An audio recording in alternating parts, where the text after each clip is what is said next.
Hello everyone, this is Elizabeth from Juba, and today we have our new product, which is the air conditioner that uses solar system as most of our products at Juba. So for our solar uh, air conditioner, it has an inner unit and outside unit with the solar panel and the Panasonic compressor with the storage battery and the controller. And then we have also the remote.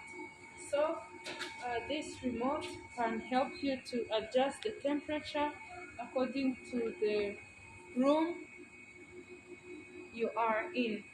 And then inside here of our outside unit, there is the Panasonic compressor that helps to function, and also cooling fan.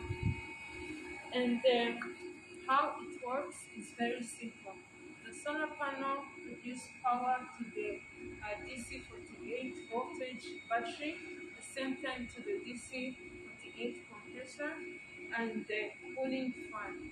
And then there will be the production of heat and maybe coolness inside the room.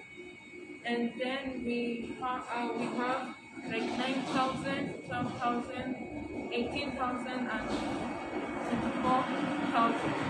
And we have different working hours, like maybe 8 hours, 12 hours, 10 hours, and 18 hours, and 24 hours. So you just have to specify how many working hours you need per day, and we give you matching hours. Thank you.